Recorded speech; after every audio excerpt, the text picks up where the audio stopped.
నమస్తే రమగారు. నమస్తే జయ. రమగారు, మనం నవరాత్రుల గురించి మాట్లాడుకుంటూ ఉన్నాం. ఇవాళ 6వ రోజులో ఉన్నాం. ఈ రోజు యొక్క విశిష్టత. ఆశ్వేజ శుద్ధ షష్ఠి 6వ రోజు దసరా శరణ నవరాత్రి ఉత్సవాల్లో ఇంద్రకీలాద్రి మీద కనకదుర్గమ్మని ఈ రోజున మహాలక్ష్మి స్వరూపంలో చూపిస్తారు. మనం కూడా లక్ష్మీ పూజే చేసుకుంటాం. అవునండి. అయితే మహాలక్ష్మి అనగానే మానవుడు ప్రతివాడికి మహాలక్ష్మే కావాలి.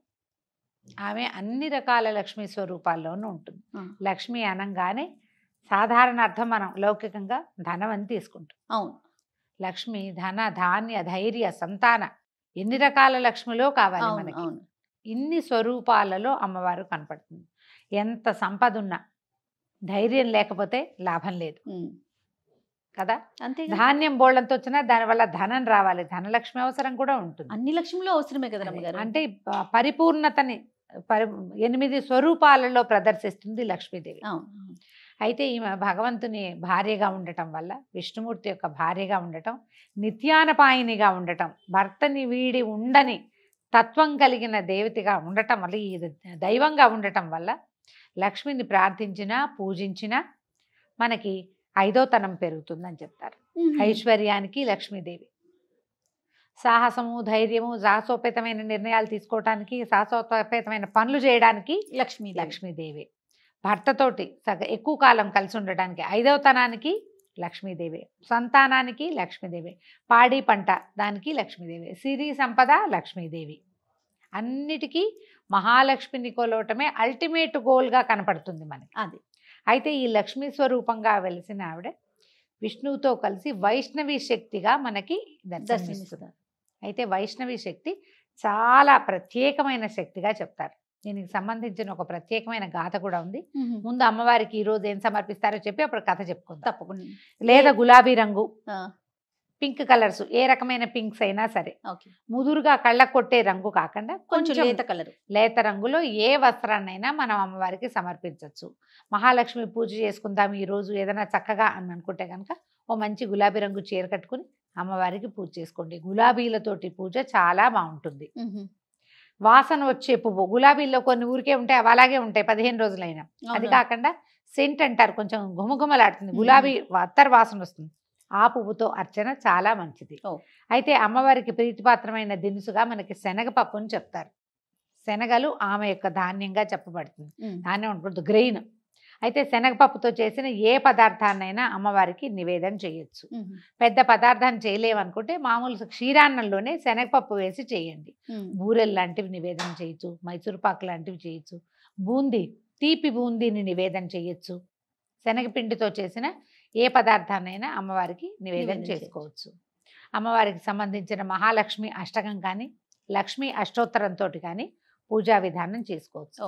ఈ మహాలక్ష్మి అష్టకము లక్ష్మీ అష్టోత్తరము కూడా నిత్యము పూజా విధానంలో అలవర్చుకుంటే చాలా మంచిది. వీటికి మనకి ఉపదేశం కావాలన్న నియమం పెద్దగా కనపడదు. అన్ని చోట్ల విష్ణు సహస్రనామం చదవంగానే లక్ష్మీ అష్టోత్తరం చదవాలి, అది లెక్క. లక్ష్మీ అష్టోత్తరం చదివితే లక్ష్మీ అష్టోత్తరమే చదువుకోవచ్చు, కానీ విష్ణు సహస్రనామం చదివితే మాత్రం లక్ష్మీ అష్టోత్తరం చదవాలి. వీళ్ళిద్దరిని పక్క పక్కన చదువుకోవటం వల్ల ఇది మంచిది. ఇప్పుడు పొద్దుటి పూట మనం ఏదో హడావిడిలో ఉంటాం, గబగబా లక్ష్మీ అష్టోత్తరం చదువుకుని పూజ చేసుకుని వెళ్ళొచ్చు. మనం విష్ణు సహస్రనామం చదివినప్పుడు కనుక లక్ష్మీ అష్టోత్తరాన్ని కూడా వెనకాల చదవటం అలవాటు చేసుకుంటే ప్రయోజనం ఎక్కువగా ఉంటుంది. ఒక పదము దాని అర్థం ఎలా ఉంటాయి, విడదీయరాని సంబంధం, అంతే, కలిసి ఉంటాయి. వీళ్ళిద్దరు కూడా అలాగే కలిసి ఉంటారు. ఈ కలిసి ఉండే దేవతలు ఇద్దరిని కూడా, విష్ణువుని లక్ష్మిని కలిపి ఆరాధిస్తే చాలా మంచిది, ఎక్కువ ప్రయోజనకారిగా కనపడుతుంది, బాగుంటుంది చేయగలిగితే. లేదా లక్ష్మీ అష్టోత్తరం చేసుకోండి.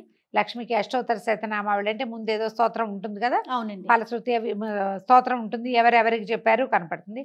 ఒట్టి నామాలు ప్రకృతి వికృతి విద్యం ఓం ప్రకృతి నమః ఓం వికృతి నమః ఇలా కూడా పూజించుకోవచ్చు. కుంకుమార్చన చాలా విశేషంగా లక్ష్మీదేవికి ప్రీతిపాత్రం. పువ్వులతోటి చేసుకోండి. అది కుంకుమార్చన మనం ఎక్కువ కుంకుమార్చన చేయకూడదని చెప్పుకుంటాం, అందుకని ఈ రోజున అష్టోత్తరంతో పువ్వులు చేసుకోండి. ఏ అష్టోత్తరంతో అయినా పువ్వులను అర్చించుకోవచ్చు, ఎన్ని పువ్వులైనా సమర్పించుకోవచ్చు. ప్రత్యేకంగా చేమంతి పువ్వులు కూడా ఈమెకు ప్రీతిపాత్రం అని చెప్తారు. ఇప్పుడు దొరుకుతాయి కదా ఈ సీజన్లో, బాగా చక్కటి చేమంతుల్ని అమ్మవారికి అర్పించి బాగా విశేషంగా అలంకరించి కనుక పూజా విధానం జరుపుకుంటే అద్భుతమైన ఫలితం లభిస్తుంది. కథ గురించి చెప్తాం. పూర్వం అయోధ్య నగరానికి ఒక రాజుగారు ఉండేవారు, ధ్రువసంధి ఆయన పేరు. ఆయనకి 2 భార్యలు, వాళ్ళకి 2 కుమారులు. అయితే 2 భార్యల్లో పెద్ద భార్య కుమారుడు కొంచెం కాస్త మెతకగా ఉండేవాడు, పిల్లవాడు అమాయకుడు. రెండో భార్య కుమారుడు యుధాజిత్తు, శత్రుజిత్తే, బాగా ఉత్సాహంగా ఉంటాడు. పెద్ద భార్య కుమారుడు సుదర్శనుడు, అతను కొంచెం మెతగ్గా అమాయకపు పిల్లవాడు. ఎవరికి రాజ్యం ఇవ్వాలి అన్న ఆలోచన మామూలుగా మాటల్లో వచ్చినప్పుడు కూడా ఏమనేవాళ్ళు, రెండో భార్య కుమారుడు యాక్టివ్, సుదర్శనుడు నిదానస్తుడు, అతనికి ఇవ్వకూడదు అనుకునేవాళ్ళు. అయితే ఇలా రోజులు గడుస్తూ ఉండగా ఒకసారి ఈయన ఏదో అనారోగ్యంతో, వేటకెళ్ళినప్పుడు అనారోగ్యంతో ఈయన మరణించాడు రాజుగారు. మరణించేసరికల్లా ఇప్పుడు రాజకుమారుల్లో ఎవరికి రాజ్యం ఇవ్వాలి, వీళ్ళు ఏదో యుద్ధం చేసుకున్నారు. అయితే ఆ పెద్దరాణి గారి తండ్రి, చిన్నరాణి గారి తండ్రి ఇద్దరు దిగారు రంగంలోకి. ఇద్దరు రంగంలోకి దిగితే ఇక వాళ్ళ యుద్ధంలో పెద్దరాణి గారి తండ్రి మరణించాడు. తండ్రి సహాయం లేకపోయేసరికల్లా ఈ పెద్దరాణి గారైన మనోరమాదేవి ఆవిడ ఏం చేసిందంటే పిల్లవాడిని తీసుకుని పారిపోయింది. నేను బాగా వివరం చెప్పట్లా, చకచక చెప్తున్నా కదా. ఆమె ఏం చేసింది, ఎప్పుడైతే తండ్రి మరణించాడని యుద్ధరంగం నుంచి వార్త రాగానే ఇక నా పని దాస్యమే, నా పిల్లవాడికి సరైన వైద్యాభ్యాసం కూడా లభిస్తుందో లభించదో, బతుకుంటే బల్సాకు తినచ్చు, అమాయకుడైన పిల్లాడు. పుట్టింటికి వెళ్ళిపోయిందా? పుట్టింటికి కాదు, ఎక్కడికో. పుట్టింటికే ఉంది, తండ్రి చనిపోయాడు, ఇంకెక్కడికి వెళ్తుంది పుట్టింటికి? పుట్టిల్లు లేదు, ఇక అవకాశం లేదు. అయితే ఈవిడ ఏం చేసిందంటే ఒక దాది, తర్వాత అంటే పిల్లవాడికి సహాయం చేయడానికి ఒక దాదిని, తర్వాత విదల్లుడనే ఒక మంత్రి, అతనితో కలిసి పారిపోయింది. విదల్లుడే ఈ వార్త తెచ్చాడు, మీ నాన్నగారు చనిపోయారమ్మా అని. పారిపోయింది ఆమె. పారిపోయి ఇక రథంతో అలా వెళ్ళి కాశీనగర సమీపంలో భరద్వాజాశ్రమానికి చేరిపోయింది. అయితే ఈ విదల్లుడు అనే ఈయన కొంచెం తృతీయ ప్రకృతి, కొంచెం నాజూకుగా అలా ఉండేవాడు. ఈ పిల్లవాడిని అక్కడే పెంచుకుంటున్నారు. ఎప్పుడైతే ఈ తాత మనవడు, రెండో భార్య తండ్రి, రెండో భార్యకు కుమారుడు యుధాజిత్తు, శత్రుజిత్తు, వీళ్ళకి తెలిసింది వీళ్ళు ఇక్కడ ఉన్నారని. ఆయన వచ్చాడు భరద్వాజాశ్రమానికి, ఈవిడ నాకు స్వాధీనపరచు మనోరమాదేవిని, అంటే మా శత్రువు లేకుండా చేసుకోవాలి, అలా అంటారు కదా, శత్రుశేషం లేకుండా చేయాలి. ఏనాటికైనా రాజ్యానికి జ్యేష్ఠుడే అర్హుడు, ఆ జ్యేష్ఠుడు ఇక్కడ బతికుండగా నా మనవడికి రాజ్యం కుదరదు కాబట్టి పిల్లవాడిని అప్పచెప్పంటే భరద్వాజ మహర్షి ఒప్పుకోలేదు. ఎట్టి పరిస్థితుల్లో చెయ్యను, నువ్వు యుద్ధానికి తెగబడతావా, నీ సంగతి నేను చూస్తానన్నాడు. దాంతో యుధాజిత్తు, శత్రుజిత్తు వెనక్కి వెళ్ళిపోయారు. ఇంకేం చెయ్యాల వాళ్ళు. ఇక్కడే రాణిగారు పిల్లాన్ని పెంచుకునేది. ఈ పిల్లవాడికి 10 సంవత్సరాలు అలా వచ్చినప్పుడు ఓసారి ఎప్పుడో ఒక చెట్టు కింద నుంచునుండగా ఈ ఆశ్రమంలో చాలామంది విద్యార్థులు ఉండేవాళ్ళు. వాళ్ళల్లో కొంతమంది ఈ విదల్లుండి చూసి క్లీబా అనేవాళ్ళు. క్లీబా అంటే తృతీయ ప్రకృతి, సంస్కృతంలో చాలా పదాలు ఉంటాయి, తృతీయ ప్రకృతి అని చెప్తున్నాను కదా. ఈ క్లీబా అయితే వాళ్ళు క్లీబ్ అని ఎక్కిరివింతగా అనమాట. ఉట్టిగా క్లీబా అంటే నన్నే అన్నావు అంటారు, కానీ క్లీం బీజాక్షరం కదా రమ్మగారు. అవును, అది వినపడింది. ఈ క్లీబాలో నుంచి కుర్రాడికి ఏం వినిపించింది, క్లీం అని వినిపించంగానే ఉత్సాహంగా తోచింది అక్షరం ఏంటో. ఊరికే పిల్లలు ఏదైనా ఒకటి కనపడితే అంటూ ఉంటారు కదా, ఆ క్లీం క్లీం క్లీం క్లీం అంట మొదలుపెట్టాడు. లోపల బయట కూడా క్లీంకారమే, వదిలిపెట్టల. ఆ క్లీం ఎంత అయిపోయిందంటే కొన్ని లక్షల సార్లు అన్నాడట. పునశ్చరణ జరిగేసరికల్లా అందులో నుంచి, ఆ వైబ్రేషన్లో నుంచి శక్తి బయటకు వచ్చేస్తుంది. వైష్ణవి బీజం, క్లీంకారం. అయితే వైష్ణవ శక్తి అతనికి గరుడారూఢగా అమ్మవారు కనిపించేసింది. కనిపించి వీడికి ఒక ధనుసు, బాణాలు ఇచ్చింది సుదర్శనుడికి. ఆ ధనుర్బాణాలతోటి ఇతను చక్కగా అస్త్ర విద్యలు నేర్చుకున్నాడు. పిల్లవాడిలో ఏదో మార్పు వచ్చిందని తెలిసింది, కానీ వాళ్ళకి తెలియలా. మనం రోజు చూస్తున్న పిల్లల్లో మార్పు ఉండదు. ఓ 2 నెలల తర్వాత మన ఇంటికి చుట్టాలతో, అబ్బో మీ అమ్మాయి సాగిందే, మీ అబ్బాయి పొడుగయ్యాడే, నువ్వు కొంచెం తెల్లబడ్డావు, నువ్వు కాస్త సన్నబడ్డావు, ఇలాంటివి చెప్తారు. బయట వాళ్ళు ఎవరూ రాకపోవడంతో వీళ్ళకి తెలియలేదు, కానీ పిల్లవాడిలో మార్పు వచ్చేసింది. ఏదైనా సరే విద్య వల్ల ఎలాంటిది లోపల విద్వత్తు ఏదైనా ఏర్పడింది అనుకో, ముఖంలో ప్రకాశం వస్తుంది ఆటోమేటిక్గా. అయితే ఏమైంది, కాశీ రాజ్యానికి ఓ రాజుగారు ఉన్నారు, ఆయనకు ఒక కూతురు ఉంది. ఆ అమ్మాయి పేరు శశికళ. శశికళ సుదర్శనుల కథ ఇది. ఈ శశికళకి ఒకనాడు కలలో అమ్మవారిని ప్రార్థిస్తే అమ్మవారు ఈ నీకు కాబోయే భర్త వీడేనని ఈ సుదర్శనుడిని చూపించింది. ఆ అమ్మాయి ఆ సుదర్శనుడి మీదే ప్రాణాలు పెట్టుకుని ఉంది. అతను ఎక్కడున్నాడు అనేది తెలుసుకుంది. ఆ అమ్మాయికేమో స్వయంవరం ప్రకటించారు. ప్రకటించేసరికల్లా ఈ అమ్మాయి ఇక్కడికి కూడా పంపించింది. ఈ లోపల రాజుగారికి కూడా ఈ అయోధ్యానగరాధిపతి జ్యేష్ఠ కుమారుడైన సుదర్శనుడు ఇక్కడ ఉన్నాడని, రాజకుమారుడు ఉన్నప్పుడు మనం ఆహ్వానం పంపాలి కదా, ఆహ్వానం వచ్చింది, రథం కూడా వచ్చింది. రాణిగారు ఆశ్చర్యపోయింది ఇదేమిటి అని. కానీ ఏం చేసింది, కుమారుడితో కలిసి వెళ్ళేసరికల్లా శశికళ ఏమో అందరు రాజకుమారుల్ని వదిలిపెట్టేసి సుదర్శనుడిని పెళ్లి చేసుకుంటానని. రాజ్యం లేదు, క్షత్రియ రాకుమారుడు అయినప్పటికీ. దాంతో మిగిలిన రాజులందరూ పోట్లాడారు. కానీ ఈ అమ్మాయి ఏం చెప్పిందంటే, నాకు అమ్మ ఇతనే నా భర్త అని చెప్పింది.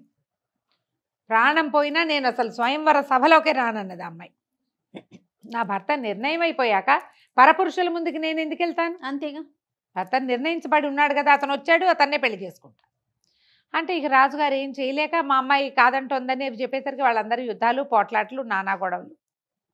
సరే ఇతనికి వీళ్ళు ఏం చేశారంటే వివాహం చేసేసి అయోధ్యానగర్ కాశీనగరం దాటించే ప్రయత్నం చేశారు. దాటిచ్చేసరికి ఎప్పుడైతే కొంతమంది ఏమనుకున్నారు, రాజకుమారులు అమ్మాయి వరించినప్పుడు అతను రాజకుమారుడే, మన సాటివాడు క్షత్రియుడు రాకుమారుడు, రాజ్యం ఉంటే ఉంది, లేకపోతే లేదు, వీరభోజ్యంగా ఉండి వాళ్ళ తమ్ముడికి వెళ్ళింది. అయినా ఇతనే అర్హుడు నిజానికి. కొంతమంది వెళ్ళిపోయారు. కానీ యుధాజిత్తు, శత్రుజిత్తు, తాత మనవడు మాత్రం పట్టేసుకున్నారు, వీడిని సంహరించాలి. ఎప్పటికైనా రాజ్యార్హత ఉన్నవాడు వల్ల ప్రమాదమే. పైగా ఇప్పుడు కాశీరాజు కలుడైతే కాశీరాజు ఇంకో 5-6 ఫ్రెండ్స్ని కూడగట్టుకుని మన మీదకి వస్తాయి. ఇలా ఆలోచించి వాళ్ళు యుద్ధానికి తెగబడ్డారు. ఇతను యుద్ధం చెయ్యలేడని వీళ్ళు భావించారు. కానీ అతనికి ప్రచండమైన వైష్ణవి శక్తి తోడుంది. అతనికే సాహసము, శౌర్యము, ప్రతాపము వచ్చినాయి. కానీ ఈవిడ అమ్మవారు ఈ గరుడారూఢగా యుద్ధ రంగంలోకి ప్రవేశించింది.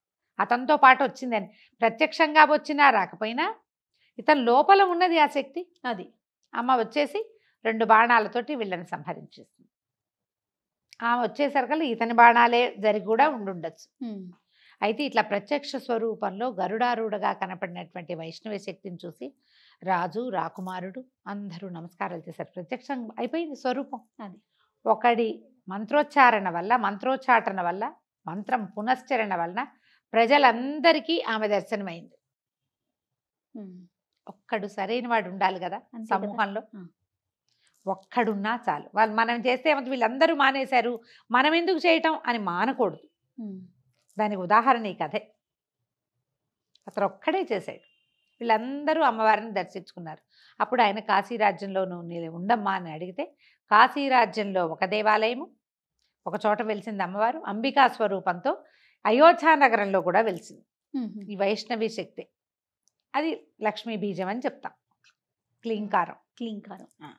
తర్వాత ఇతను రాజ్యానికి వెళ్ళి తమ్ముడు చనిపోయినా పినతల్లిని చక్కగా చూసుకుంటూ అయోధ్య నగరాన్ని మళ్ళీ పొందాడు సుదర్శనుడు. కేవలము ఏ ఉపదేశము లేకుండా దైవికంగా తనకు అందిన ఆ క్లీంకారాన్ని పట్టుకుని, క్లీంకారే అది, క్లీంకారము అంటాం. దాన్ని రాయాలి అంటే ఏం రాయాలి, క్లీంకారము అని రాయాలి.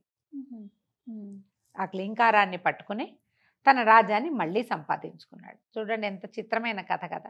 చాలా అండి. మనం ఏదైనా ఒక్క మంత్రం చేసినా మనం స్తోత్రము, శ్లోకము గంటల తరబడి చదవాలి, ఇంత పూజ చేయాలి, ఇన్ని పువ్వులు వేయాలి, ఇంత అలంకారం చేయాలి, మనలాగానే చక్కగా గ్రాండ్గా అలంకరించుకోవాలి. దీనికంటే ఇదంతా మంచిదే. అదేవి కుదరకపోయినా శుభ్రంగా పసుపు రాసుకుని స్నానం చేసి, తలారా స్నానం చేయగలిగితే మంచిది, చేయకపోయినా ఏ తప్పు లేదు. మనం ప్రతిసారి చెప్పుకుంటున్నాం, ముత్తైదుకి పుణ్యస్త్రీలకి పసుపు రాసుకుని కంఠ స్నానం చేస్తే సరిపోతుంది.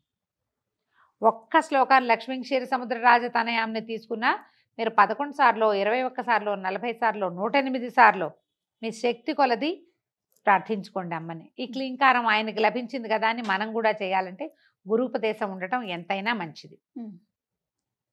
లేకపోతే మనం ఇట్లా ఒక్క శ్లోకాన్ని తీసుకుని ఏదైనా ఒక్క స్తోత్రాన్ని తీసుకుని కూడా అమ్మని ప్రార్థిస్తే, ప్రతిరోజు ప్రార్థన చేసుకుంటే కనుక లక్ష్మీ అనుగ్రహం అన్ని విషయాలలోనూ మనకి లభిస్తుంది. ఒక ధనమే కాకుండా ఆరోగ్యం సిద్ధిస్తుంది, ఐశ్వర్యం సిద్ధిస్తుంది, 5వ తనం సిద్ధిస్తుంది, అఖండ సౌభాగ్యవతిగా ఉండాలి కదా. అంతేగా మనం ఏం పూజ చేసుకోవాలన్నా అన్ని రకాల ఐశ్వర్యాలు లభిస్తాయి. ఈ రోజున శనగపిండితో ఏదో ఒక పదార్థాన్ని చేసి అమ్మవారికి నివేదన చేసి ఈ రోజుని సుసంపన్నం చేసుకుందాం. తప్పకుండా రమ్య. నమస్తే. నమస్తే జయ.